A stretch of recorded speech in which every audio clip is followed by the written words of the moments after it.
বাংলাদেশে অতীতের উদাহরণগুলো যদি আমরা দেখি, রাজনৈতিক দলগুলো পরস্পরের সঙ্গে বসেছে, কথা বলেছে। যখন সংকটের সময়টা শেষ হয়ে গেছে, কেউ ক্ষমতায় চলে এসেছে, তারপরে তারা আর এই যে আলোচনাগুলো আছে সেগুলোকে বাস্তবায়ন করার আর কোনো প্রয়োজন অনুভব করে নাই। 90-তে 3 জোটের রূপরেখা, শান্তিপূর্ণভাবে ক্ষমতা হস্তান্তরের প্রক্রিয়া যাতে বাংলাদেশে থাকে সেই বিষয় নিয়ে একটা ঐক্যমত্যের জায়গা তৈরি হলো। কিন্তু বিএনপি 96-তে ক্ষমতায় এসেই তারা সেই 96-তে আবার এমন একটা নির্বাচন আয়োজন করলো যে নির্বাচনটা ছিল একতরফা, যেটা 3 জোটের রূপরেখা বাস্তবায়নের পরিপন্থী। এই বাংলাদেশে এই উদাহরণগুলো আমরা অতীতে দেখেছি। এবং রিসেন্টলি যদি আমরা দেখি যে জুলাই ঘোষণাপত্র পাবলিশ করা হয়েছে, সেই জুলাই ঘোষণাপত্র যেহেতু সরকার নিজের মতো করে তাদের ভিতরে থেকেই এটা পাবলিশ করেছেন, আমরা আস্থা রেখেছি। কিন্তু জুলাই ঘোষণাপত্রের ব্যাপারে এমন একটা অপরিপূর্ণ ডকুমেন্ট আমরা পেয়েছি যেটা আমাদেরকে আর আশাব্যঞ্জক রাখতে পারে নাই। জেন্টলম্যান এগ্রিমেন্টের কথা বলা হয়, জুলাই ঘোষণাপত্র জেন্টলম্যান এগ্রিমেন্টের একটা উদাহরণ, যেখানে জেন্টলম্যানরা বসে গত 16 বছরে আমাদের আন্দোলনের যে ইতিহাস, সেই ইতিহাসকে তারা সেখানে অন্তর্ভুক্ত করেন নাই। অতএব শুধুমাত্র মুখের কথায়, শুধুমাত্র জেন্টলম্যান এগ্রিমেন্টের দোহাই দিয়ে, আন্ডারস্ট্যান্ডিং এর দোহাই দিয়ে ঐক্যমত্য কমিশনের আলোচনাগুলোকে বাংলাদেশে বাস্তবায়ন করা হবে, এই বিষয়ে আমরা আস্থা রাখতে পারি না। এবং তার থেকেও বড় কথা হলো, এই অন্তর্বর্তীকালীন সরকার, তাদেরই দায়িত্ব হচ্ছে বাংলাদেশ আগে যে ফ্যাসিবাদী কায়দায় চলতো তার পরিবর্তে নতুন এক গণতান্ত্রিক ব্যবস্থা বাংলাদেশকে উপহার দেওয়া।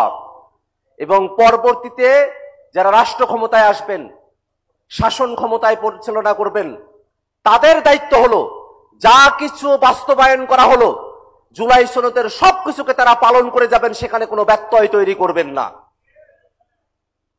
এখন একটা বিষয় আমাদের আলোচনা করা প্রয়োজন। ঐক্যমত্য কমিশনের 2য় দফার বৈঠকে আমরা যে বিষয়গুলো নিয়ে আলোচনা করেছি, সংবিধানের মূলনীতি থেকে শুরু করে নিয়ে সংবিধান সংশোধন, প্রধানমন্ত্রী, রাষ্ট্রপতি, সংসদের গঠন, উচ্চকক্ষ, বিচার বিভাগ, জরুরি অবস্থা, এই প্রত্যেকটা বিষয় সংবিধানের সঙ্গে ওতপ্রোতভাবে জড়িত বিষয়।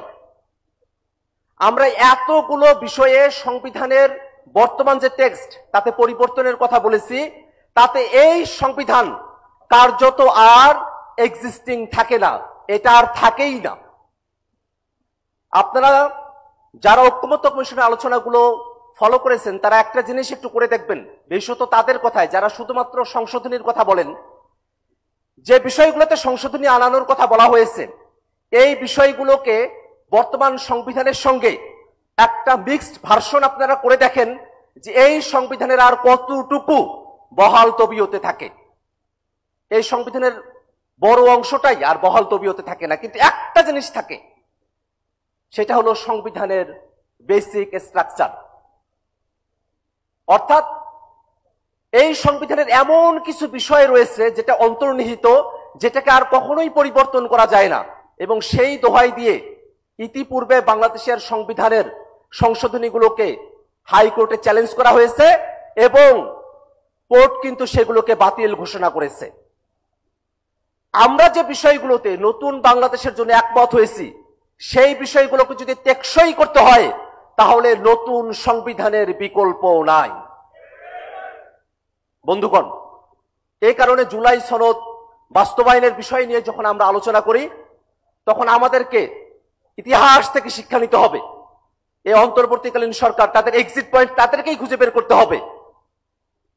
তারা লিগ্যাল ফ্রেমওয়ার্ক অর্ডার এলএফও করার মধ্য দিয়ে নিজেরাও যেমন এক্সিট পয়েন্ট পাবেন, বাংলাদেশের মানুষেরা জুলাই সনদ বাস্তবায়নের আইনি ভিত্তি পাবে, গণপরিষদ নির্বাচনের মধ্য দিয়ে নতুন সংবিধান হবে, ফ্যাসিবাদী সংবিধান থেকে মানুষ মুক্তি পেয়ে গণতন্ত্রের পথে বাংলাদেশের উত্তরণ ঘটবে। এবং সে জায়গায় বাংলাদেশের ফ্যাসিবাদ বিরোধী সকল রাজনৈতিক দলকে ব্যক্তিগত দলীয় অবস্থান থেকে সরে এসে জাতির স্বার্থে বাংলাদেশের টেকসই গণতন্ত্রের স্বার্থে সকল রাজনৈতিক দলকে টেবিলের আলোচনাতেই এই জুলাই সনদ বাস্তবায়নের পথ পরিষ্কার করে বাংলাদেশের মানুষকে স্বস্তি প্রদান করতে আহ্বান রেখে আমি আমার বক্তব্য এখানে শেষ করছি। ইনকিলাব জিন্দাবাদ। আসসালামু আলাইকুম।